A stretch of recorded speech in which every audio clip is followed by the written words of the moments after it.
after our bike tour today, have a big journey in茄萣, why do you think the reason is for you to oppose this road plan across茄萣wetlands? So we first became aware of the issue in 2014 about the road proposal for茄萣wetlands, and Save International wrote a report that opposed the road and proposed an alternative. I think one of the things that today was really important to experience going slow on a bike is the difference of traffic depending on what you are, and you just don't need the road close to the wetland, and that's very clear in the route that we took.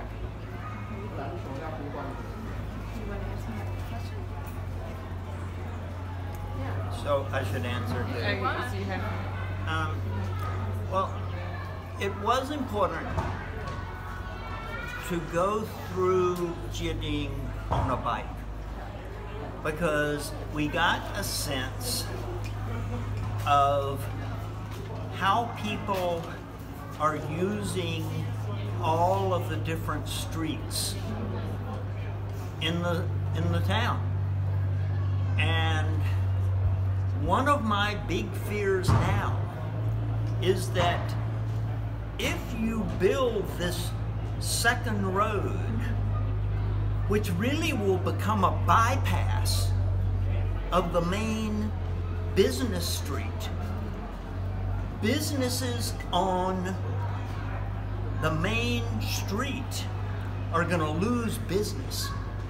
And we have seen this in city after city, where people start complaining about the traffic is bad here and we need another road so we can get from here to here in 90 seconds faster. 90 seconds is less than I've been talking. 90 seconds is nothing in our life. And you build this new road and the traffic then is either going to move from here over here, and less people, business is going to decline here. There's no question. And we've seen that so many times before. That is a new worry I have. I mean, there's so many problems with building 1-4. It just makes no sense from any perspective. Is it going to improve traffic? About that much. Is it going to cause economic damage to the town? Yes. Are some people going to get richer? Yes. Is the whole town going to get richer? No.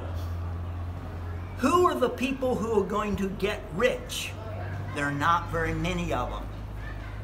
But they have convinced everybody that they need this road. That's too bad. Not everybody. Not茄萣youth. Yeah. 就这样播。让我问。I'm the reporter. Okay. Yeah, I heard that you used to come to Taiwan 2 years one time. I mean, but after last year's workshop, you come this year again. So why you come so every year come to Taiwan for the workshop? What's the importance to hold the workshop in茄萣or in Taiwan for the youth here? So,茄萣Wetland Youth is one of the most exciting groups I've ever worked with. They're creative and they are willing to try anything to make the change that they think is important, and I will support them as long as they are around, and that is the reason I come back. Yeah, we've been coming to Taiwan to work on Haimen-Pelu since 1997. 21 years, yeah. So that's a long time. We come every year. Sometimes when we were fighting Binan, we would come 3 or 4 times. And as Marcia says, Jiading youth is an inspiration to us. And I think we saw today in their presentation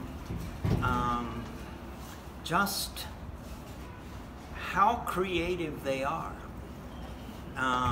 That their comprehension for a group of young people, their comprehension of their community is like they were 90 years old and they had the wisdom of old people. So they have the energy of little kids. Where's the little?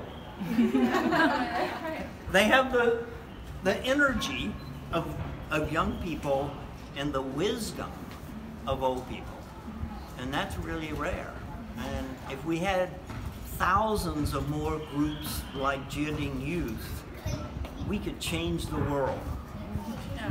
So, but we are also friends. So even when we're not here all during the year, we are constantly in communication with them. I mean, I don't know how many emails, but long discussions about what to do about this or that, or they have some crisis that they have to, and so we try to figure out how to help them really fast, or who to connect with to intervene. So we are with them all year round.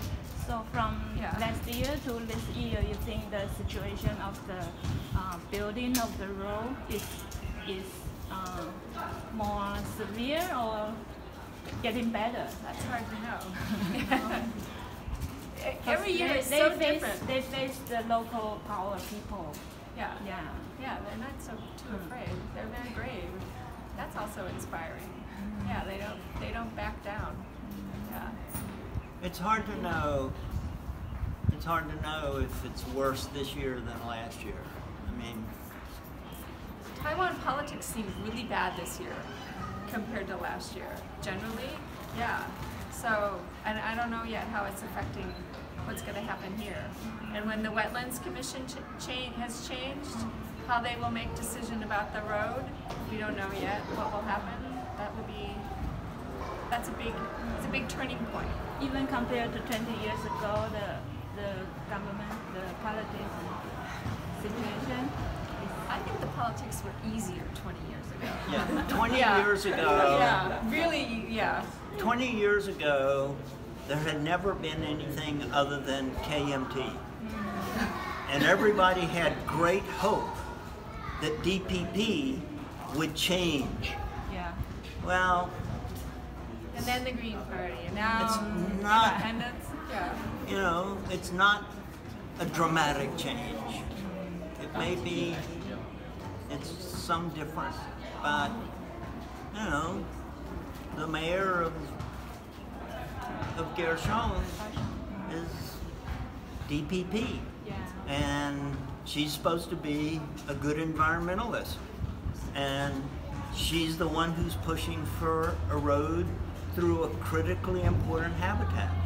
So the great hope that DPP would save the world is, you know, like in our country, we think when the Democrats come in, they'll save the world, but it might get a little better. But 20 years ago, it was much easier to understand who you were fighting, okay, and what the bad things were. And now it's almost impossible. And it could be it could be somebody in the government who's working for a ministry that's supposedly doing protection, environmental protection. Yeah, and it wasn't like that 20 years ago. So I think that and the new laws that have been passed that we're supposed to protect the environment, nobody is enforcing them. Okay, so what's left anyway? So I think that it's very discouraging. So it makes it much more complicated for these guys, I think, to keep going. Whereas before 20 years ago, it was much clearer.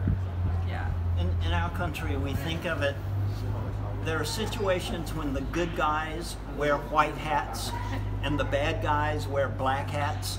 And so it's in cowboy movies, you can always tell when the good guys killed the bad guys or vice versa, right? The good guys wear white hats and the bad guys wear black hats. And that's sort of what it was like 20 years ago. Because the bad guys were really bad and they all wore black hats. Binan was a really bad guy.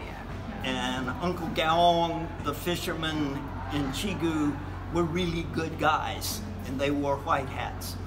And so it was easy. I mean, it wasn't easy, but it seems much less complicated than it is now. And that's part of Taiwan has now been a democratic society for that many more years. And the older that the democracy gets, the more complicated, I think, those things become. Which is part of why it's hard. And why it's really important for groups like the Jiading Youth to be creating a more civic society.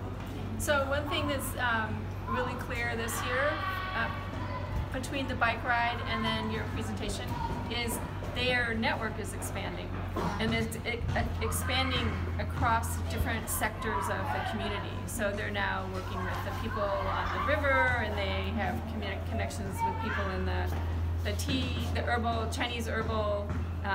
So there's this business community, and that is a really good thing.